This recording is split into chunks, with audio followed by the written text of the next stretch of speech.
Dan saudara, nasib dari Richard Eliezer sebagai anggota Polri pasca vonis 1,5 tahun penjara akan segera ditentukan nih dalam sidang etik.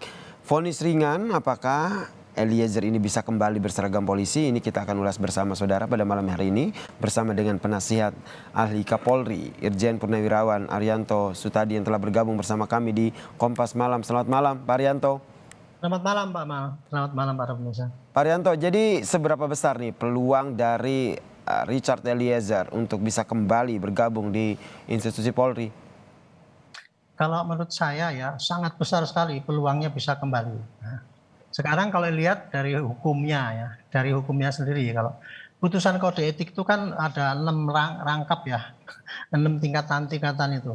Jadi nomor 1 ini ada dinyatakan perbuatan tercela, kemudian bisa minta maaf, kemudian dimasukkan dalam pembinaan disiplin atau pintal atau istilahnya pembinaan lagi itu ya selama 6 bulan atau apa. Kemudian kena denda, kena administrasi. Administrasi itu bisa karena demosi atau mutasi ataupun diberhentikan sampai PTDH yang paling besar. Ancaman hukumannya seperti itu, Pak. Itu ya. Jadi kalau nanti di kode etik kemungkinannya ada 6 kemungkinan itu apa putusannya. Nah, sekarang kita lihat kesalahannya ya. Seberapa berat kesalahannya ya. Kesalahan daripada Eliezer kemarin itu pertama kali kan diduga dia kasih membunuh ya itu ya. Diduga membunuh, disangkanya itu dia ikut merencanakan dan ikut melaksanakan kan gitu kan. Betul. Tapi kan kalau itu memang iya kan itu ancaman kan berat itu ya, hukuman mati sampai hukuman seumur hidup atau 20 tahun gitu. Tapi kenyataannya hakim kan memutuskan cuma 1 tahun 6 bulan gitu kan. Nah, kalau di dalam kode etik Pak, peraturan anggota itu bisa di PTDH itu ada 3 aturan yang bisa diberlakukan situ. Peraturan mengenai Inpres ya, peraturan presiden sendiri nomor 1 2003 itu ya. Anggota polisi bisa diberhentikan kalau melanggar pidana kan gitu. Bunyinya kan gitu tau Pak, kalau melanggar pidana. Nah, terus di dalam Perpol dulu pertama kali Perkap namanya, sekarang namanya Perpol. Perkap 14 2011 itu bunyinya begini Pak. Anggota polisi yang PTDH di PTDH ya, kalau kode etik diputus PTDH itu boleh mengajukan untuk mengundurkan diri. Itu seperti dulu kan Pak Sambo juga gitu kan, mau di PTDH dia mengundurkan diri itu kan. Tapi mengundurkan diri itu bisa diterima dengan syarat. 1, apabila anggota itu sudah lebih 20 tahun dan kemudian memang baik, prestasinya banyak kan gitu ya. Gitu. Dan ini yang kalau ini Perpol yang 7/22 itu. Ini yang diperbarui ya jadi 7/2022 ini ya. Iya, itu yang jadi saya ulangi ya. Kalau yang di dalam peraturan yang lama Perkap 14 tahun 2011 ya, itu bunyinya begini, PTDH bisa dijatuhkan kepada anggota polisi yang melanggar pidana yang ancaman hukumannya di atas 3 tahun, tapi pelaksanaannya setelah inkrah. setelah putusan. Oke, setelah putusan inkrah. Kalau belum inkrah nggak bisa diterapkan PTDH itu kalau kita tuduhannya pada pidana gitu ya Pak. Kalau yang baru yang 7 tahun 2022? Iya, ini kan bunyinya jauh berbeda tuh. Bunyinya begini, kalau PTDH, anggota yang PTDH itu boleh mengajukan untuk mengundurkan diri. Kalau mengundurkan diri itu berarti nanti dia mesti dapat hak pensiun dan sebagainya Pak, itu nanti kan gitu kan. Nah, terus kemudian boleh mengundurkan diri tapi dengan catatan itu tadi. 1 ya, kalau sudah 20 tahun ke atas, kemudian mempunyai rekod yang baik gitu ya. Terus yang ketiga, tidak diancam hukuman pidana 5 tahun ke atas gitu. Oke, kalau kita korelasikan dengan vonis dari Richard Eliezer ini, Richard kan hukumannya kan cuma 1 tahun 6 bulan. Berarti dia tidak termasuk kategori yang paling berat Pak gitu.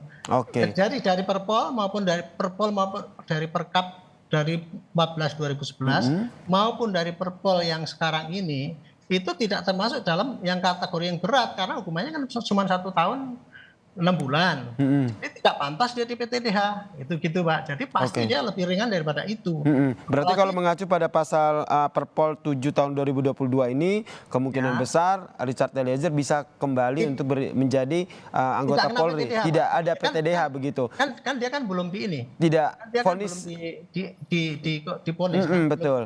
Kemudian kalau mengacu pada peraturan pemerintah nomor 1 tahun 2003 tentang pemberhentian dengan tidak hormat dilakukan kepada anggota Polri bila dipidana penjara tanpa batasan waktu ini berarti sudah tidak berlaku lagi, Pak.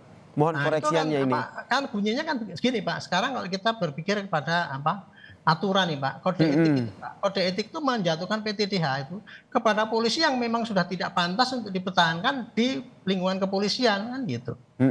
Ya kan, PTDH berarti itu orang itu pasti punya niat jahat, karakternya jelek, jahat, bohong, tidak jujur dan sebagainya, sehingga dia tidak pantas lagi ditaruh di polisi Institusi sehingga Polri, dia harus ya. keluar. Itu logikanya Pak begitu. Kalau Nah, dari kalau logika sekarang yang Anda sampaikan itu berarti Richard Eliezer tidak masuk dalam hal itu ya? tidak masuk dong. Dia kemarin kan hanya dituduh saja karena waktu itu kan prahara polisi ya. Ada peristiwa besar gitu, kemudian pembunuhan dilakukan oleh Pak Sambo dengan anak buahnya. Pada waktu itu pertama kali, bulan pertama kali kan dipikirnya kan dia itu suatu geng yang ikut-ikut merencanakan dan membunuh. Bunyinya kan begitu Pak dulu kan. Betul. Tapi kenyataannya setelah 6 bulan dalam persidangan, ternyata dia itu hanya karena terpaksa, kemudian jujur, kemudian akhirnya kan kriteria daripada yang dia untuk dipecat itu kan nggak ada Pak. Dia jujur, di dalam persidangan dia seorang yang disiplin, taat pada atasan, gitu kan. Itu dan selama ini tingkah lakunya baik, prestasinya baik. Ya. Dan Baik. dia menyadari kesalahannya gitu kan. Nah, kayak gitu masuk mau diperlakukan sebagai orang jahat sehingga dia tidak pantas untuk jadi anggota polisi. Nah, itu kan melanggar daripada ini kan gitu kan. Kalau Sederhananya seperti itu Pak. Kalau nanti dalam proses persidangan kode etiknya nanti apakah juga nanti akan berjalan secara cepat begitu? enggak, saya kira kemarin itu kan ya polisi dia under pressure ya waktu itu ya. Ya, karena seakan-akan polisi kok menutupi kejahatan waktu itu ya, sehingga dia ada kan sidang cepat sehingga pembuktiannya enggak seperti dalam persidangan itu kan. Baik. Sehingga orang dianggap obstruction of justice yang 6 orang itu. Ternyata di dalam persidangan itu kan mereka sama sekali tidak melakukan obstruction, tapi mereka yang melaksanakan kan Pak Sambo bertanggung jawab sendiri kan itu kan bunyinya kan kayak gitu. Terakhir Itu Pak nanti Arianto, berarti kita mengacu pada Perpol nomor 7 tahun 2022, berarti kemungkinan besar menurut Anda Richard Eliezer tidak akan di PTDH dan kemungkinan masuk besar dalam akan golongan kembali menjadi anggota Polri. ya, saya yakin karena melihat karakter Richard seperti itu dan hukumnya seperti itu, dia tidak pantas masuk di dalam PTDH Pak, karena tidak masuk dalam kriteria itu gitu. Baik, kita nantikan seperti apa ya nantinya, bagaimana jalannya sidang etik profesi yang nantinya akan dilakukan terhadap Richard Eliezer. Terima kasih banyak Irjen Purnawirawan Arianto Sutadi, penasihat ahli Kapolri telah bergabung bersama kami di Kompas Malam. Salam Terima sehat kasih. Pak Arianto.